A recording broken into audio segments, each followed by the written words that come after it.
หอมขึ้นมาเลย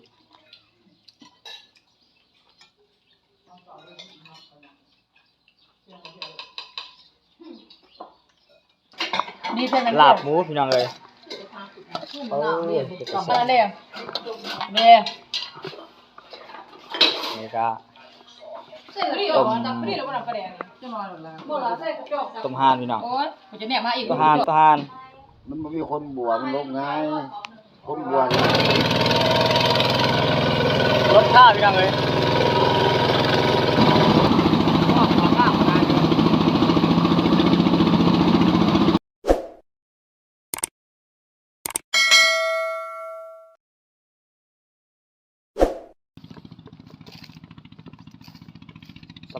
สบายดีพี่น้องสบายดีพี่น้องเมื่อสุขคนเด้อพี่น้องเลยวันนี้มาปั้นเขาพี่น้องเลยปั้นเขาสวยพี่น้องอยู่ที่หน้าภาคบ้านพี่น้องเลยหน้าทิศบ้านทิศหน้าพี่น้องนี่พี่น้องเลยนี่หน้าทิศบ้านทิศหน้าตอนนี้เขากำลังพ่วงปั้น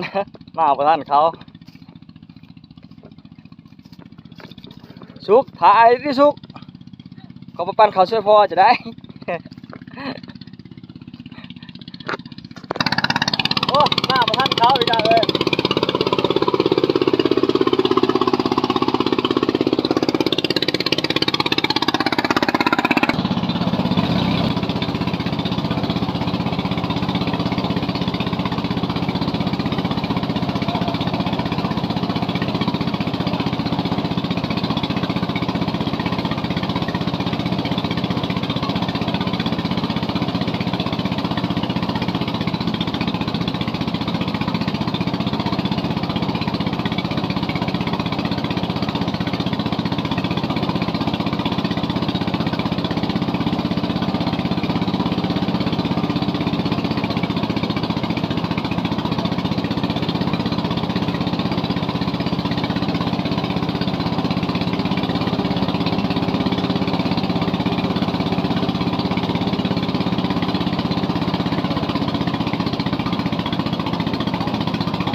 ครับนะ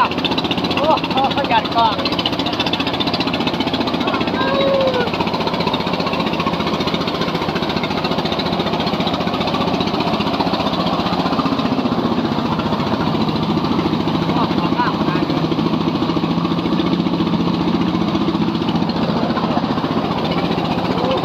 รอก็รอ ตอนนี้เขาอ่าเจ้าเขาเอาไม้เจ้าผู้ข่ารุ่นนี้ เจ้าผู้เจ้าบ่ตัวนี้ เออ จะได้พักผ่อนเมื่อยร้ายพักผ่อนก่อนเอ๊ะผมขึ้นมาคนละสมัยเบิ่ง เขาจะมาห้องเดียวเออต้องเอาผู้จะสู้ได้ลายโง่บ่เขาเลยใส่ผ้ามีเนี่ยมันนอน แต่จักสอบล่ะ 30เนี่ย 50เลยวะเนี่ย30ล่ะ ไหนว่า30ไหนล่ะ เขาเลยเขาจะมาให้เด้อ แม่นว่า30บ่สอบนี่ยังน้อยนี่จะน้อย นี่ปีบ่ได้ สอบนี่สอบน้อย เนาะ อ่า ปีบ่ได้บ่ได้ดอกมันจะ30 เปลี่ยนเอาตะกอนเปลี่ยนก็คือมึงบ่ได้ดีลายลวงสิเนาะ มังกรทองไว้ทันใจพี่น้องรุ่นไว้ทันใจของไทยโดยเฉพาะมันจะได้ใส่ในของจีนคนลาวมักใส่ของไทยพี่น้องเอ้ยอืม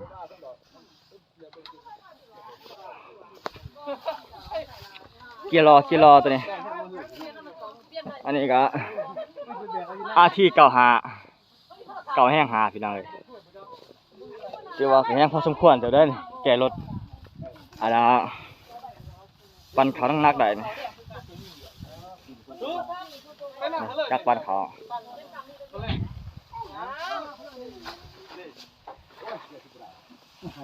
อ๋อตอนนี้คนเอามานอกก่อนแล้วจังสิปั้นอีกวันนี้โอ้แน่นขนาดนั้นเขาเนาะ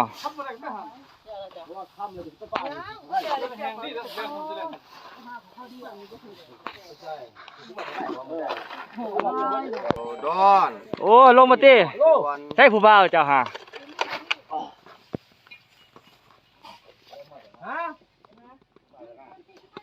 นี่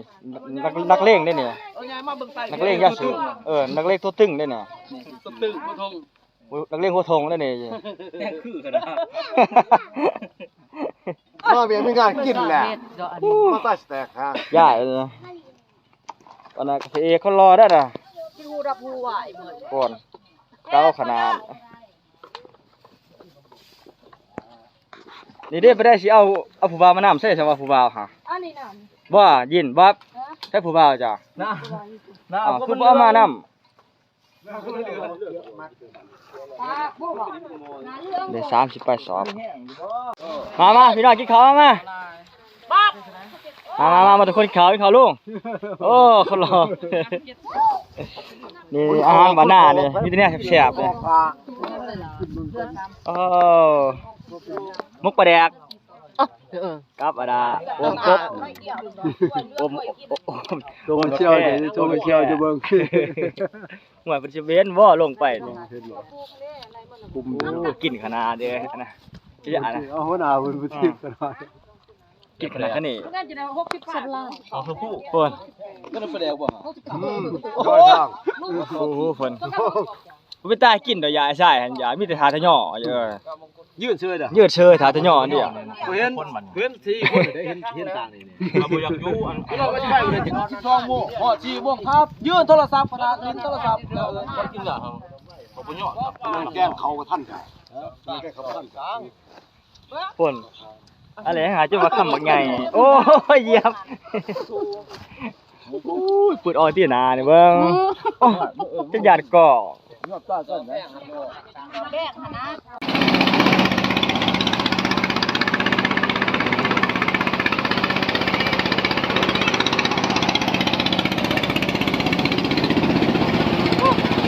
จ้าเพิ่น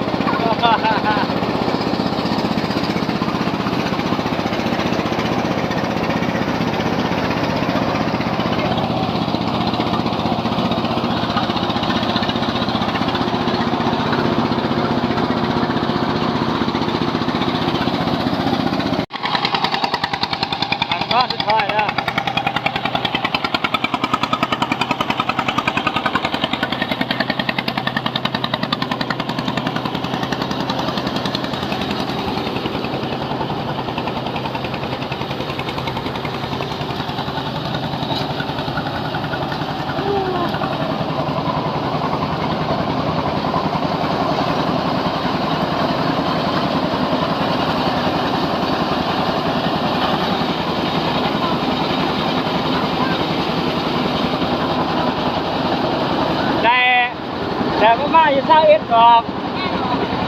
ได้อยู่ประมาณ22สอบ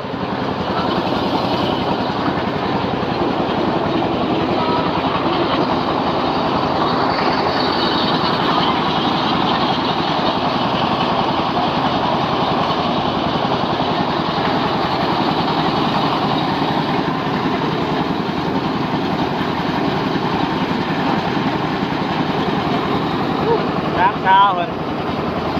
โรงงานโอ้จะโกย ก้อนลายกับฟางเลยพี่ กรรมกรลาย นี่เจะคล้าของเขาคนนี้แต่จะชอบวันนี้อ่ะ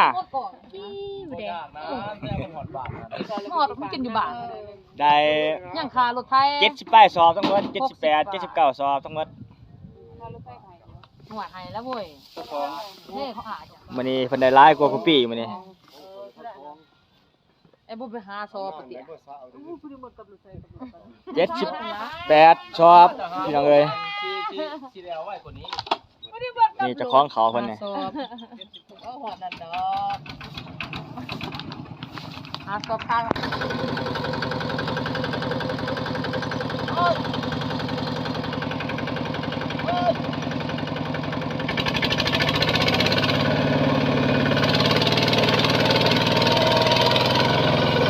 ถข้าวพี่น้องเอ้ยเอาจกมาขุดก่อนจกขุดก่อนนี่บ่ขุดบ่ได้ดอกขุดก่อนขุดรถฮะบ่ขุดมันสิบ่ได้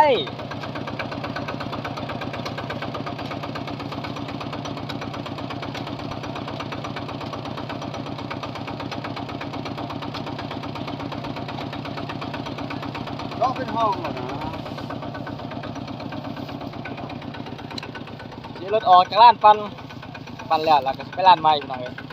เดี๋ยวต้องฆ่าอยู่ข้างขุดสิออกอยู่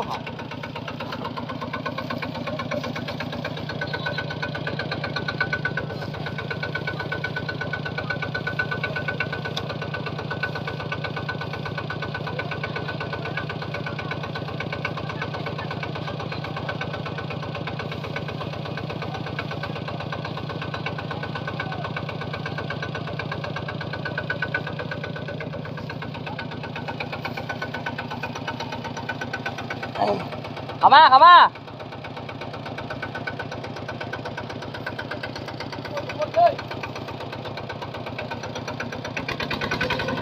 ลองไหม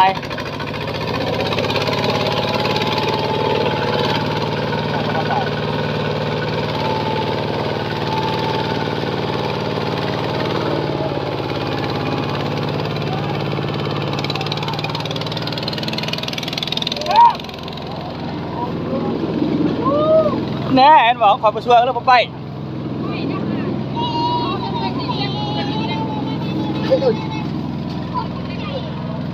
ยังมาไป พูดถึงได้บ่ครับ โอ้ยป่านมาอีกแล้วป้อมประคุดปลายใส่ขิงลายไงน้ำจกได้จกนี่ต้น พอได้พอ หลายคนตีโอ้ หรือว่า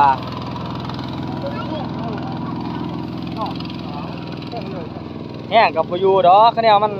ก็ว่าเยอะกับต้มเชิญแห้งมาดิเนาะ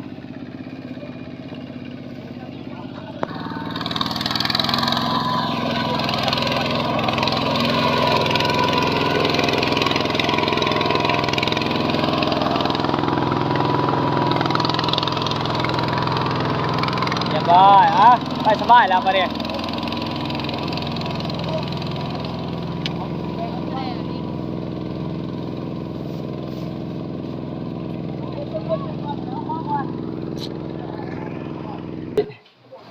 เด็ดในอยู่ในกินต่อยังเลย เรื่องไฟมันเด้อนี่เด้อ ทหาร มันบ่มีคนบวชมันลงง่ายคนบวชนี่ นี่ คือ รถเขาก็30 บาทโลเขาจะซองโลเพราะมันหา ธรรมดาบ้านรายการงานมัน6โซ่มีนโยบายเอา5สี่ เดี๋ยวสิเจ้ามีแต่สร้างสิ สี่ ก่อยหมู คนพูดกันมาคุง ก่อยหมูตำบักหุ่งใช่ตำบักหุ่งเดี๋ยวพี่ตำบักหุ่งนี่เป็นยังไง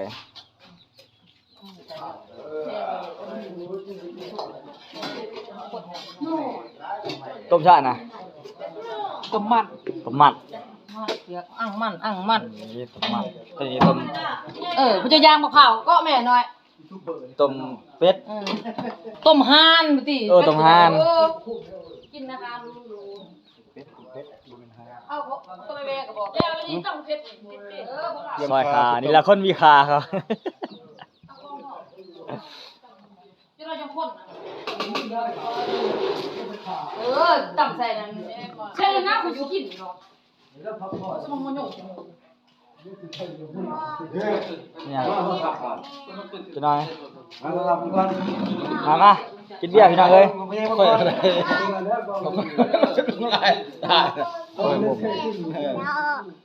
จะน้อยเขาเปิดให้ จะเฮ็ดนี่ แกเมื่อยเอาเพลงก่อนลูกค่อยก่อนลูกพี่ก่อนลูกค่อยก่อน กินเบียร์พี่น้องเลย มันก็สิผมก็เพื่อนสั้นเฮ้ยลูกค่อยก่อน คนแล้วบ่เนี่ย ยัง โอ้ยก่อยหมูพี่น้องเลย เขาจะเอาก็เอาอยู่หน้ามือแข้งนะนี่แหละบ่มือปั่น เอาอย่าง นี่แหละบ่ เอาเขาบ่ เขาเนาะอีพ่อโทรกดแต่เนาะ เอาบ่ว่าเขาว่ะเขาบ่แซ่บดอก แซ่บบ้าง อู้ชิ มีข้างในเนาะก็คือข้างใน เฮ็ดได้กินบ่เนี่ย โอ๊ยยังว่าบานกับสอบยังว่ากินกระจายจังเกิดแป้งอันนั้นห่านเขาเมื่อจะเนาะ แป้งห่านตอนนี้กำลังความจัดแจง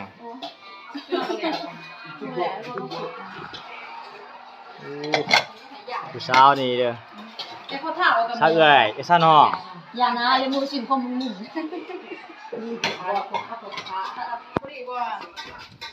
อู้ส้มสิแซ่บเนาะ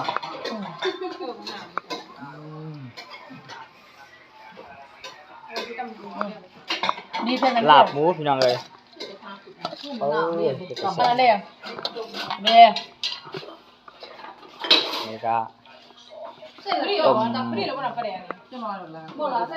ต้มห่านพี่น้อง โอ๊ยกูจะเนี่ยมาอีกบุดกูจ่องทีนี่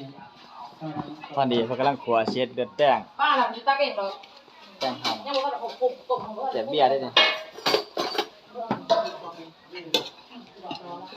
โอ้มันพี่น้อง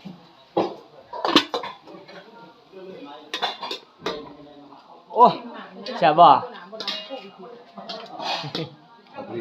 ฮะบอกสิ่งปลาพอดีเลย แซ่บพอดีเลยเนาะ มีเผ็ดดิบเลย สร้างดี ของโตดิเอาไปดิ แป้งโอ้สร้างนี่สุดยอดเด้อสร้างนี่เด้อ ทะเลไหม เชฟเชฟกระทะเล็กมาแต่ไทยบ่ได้นี่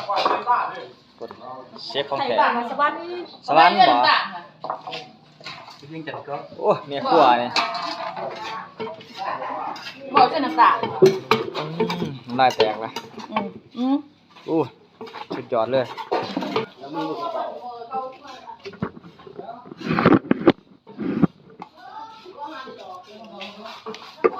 อาหารเลี้ยวจะเขาเลี้ยวเขาเลยน้ำถึงกำลังยังน้อย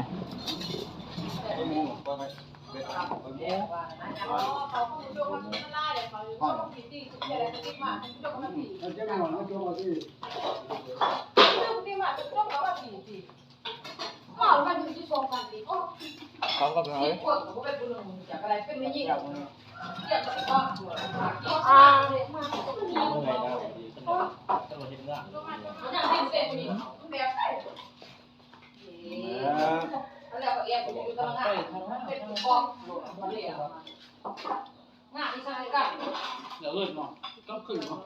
มันดีไปแม่นเอาไปเลยแม่นปกติดอกบัว ข้าวลูกเดือนทำนี่ว่าเลยสนุก ที่เลิกเลยตัวอย่าง เห็ดไว้ แม่แล้วแหละ เอาสวนมาเจ้าขาแน่นอน อาจารย์ห้องดีได้อาจารย์ห้อง ย่าง โอ้เป็นตะแสบหนอจ้าต้องตั้งต้องหัวที่รู้ก่อนตั้งต้องหัวไม่ใช่หากั้นมีป้านหลังตรงนี้เดียวเอ้ยบ่ผัวเอาแต่จะเคยกินมากูคนแล้วเธอเสื้อกาวไม่คักเด้อที่เพิ่นก็จ้างที่เป็นหัวนั่งงูที่เนี่ยเขาสมมุติเป็นเขาก็มันลายว่าบ่มีเขาบ่มีเขาที่นี่เลยปะเอาจานห่อเดี๋ยวจอยไปไหนตัว ผมรู้ไม่ได้ว่าพูดมากเลยหัวใจหัว นั่งตีตังจริงก็มีใครเอามาเขาเรียกอะไร บักหน้าเนาะบักหน้าบักหน้า เขาเรียกอะไรพวกนี้ แล้วต้องแล้วมาแล้ว บักหน้า ย่างมากินดีเลย ท่านคุณชื่อกันแล้วหมดที่จ่องข้างหน้าสุพรรณเวลาสงครามคือตัวเย็นในทาง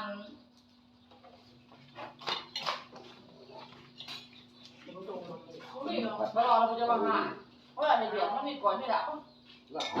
นี่มันตรงเอาเดี๋ยวเป็นก่อน จากคนนั้นรู้ไหมข้างหน้าเด็กยืนเด็กกระสอบ เอาตรงเอาต้องกินกันหนีเลยค่ะ สอบที่มือสี่กระสอบ ทำไมค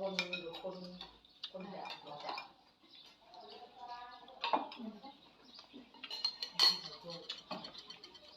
แม่หน่อยที่ถามตัวของเพียง ดูเอาที่ไปนะเอาใจเย็นเออ แล้วก็เดี๋ยวตัดมา เอาแก้ที่จบเลยก็ คนที่ต้องดูมา กินไม่กิน อย่า ไม่ ที่เดียวคนที่จะหนีจะจับได้ใครเรื่องจะจับเบรกอย่านะ อยู่ใช่ไหม ก็ได้คนที่เขาที่กับพวกคนเนี่ยที่ท่านบอก อะไรบ้างคนที่เอาไปเดี๋ยว แต่บอกบอกงั้น กินหมด บอกจะไม่จบต้องจบเลย จะทำยังไงเนี่ยจ๊ะ ทำจบง่วงนะลูกเก่งเมาเลย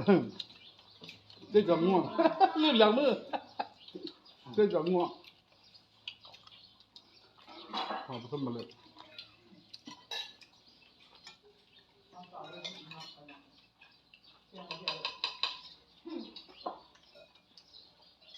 บ้าลงข้าวกระเป๋าไปเนี่ย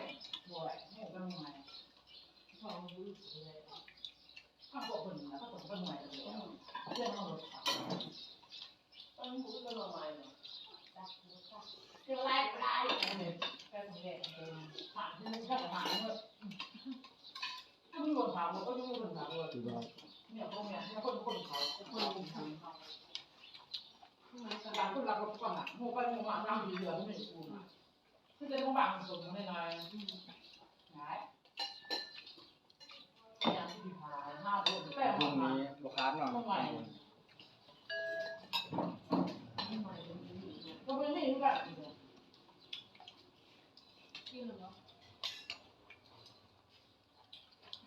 เขาเป็นบ่าย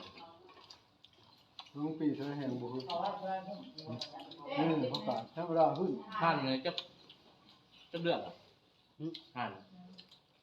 หัวเขาปีเหรอ ทุกคน ปีป่ายนุ่มๆนี่เนาะหยาบไร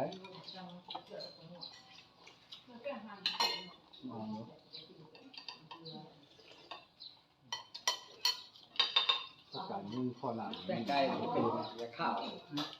เนาะเนื้อเป็นบุคคลสุ่มโอ๊ตหนูอ่ะตัวหนู ก็สำหรับคลิปนี้ก็สิมีแต่สำนี้นะเพียงเนาะก็ขออกขอบใจทุกท่านทุกคนที่เข้ามาเบิ่งมาชมคลิปบ่าววันวันหน้าก็อย่าลืมกด Subscribe ให้เด้อพี่น้องก็ต่อไปนี้ก็ขอกล่าวคำว่า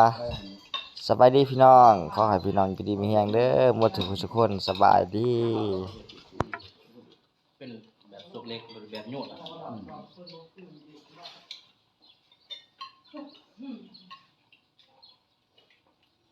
ไปเขาก็ได้ไหมแปลงง่วง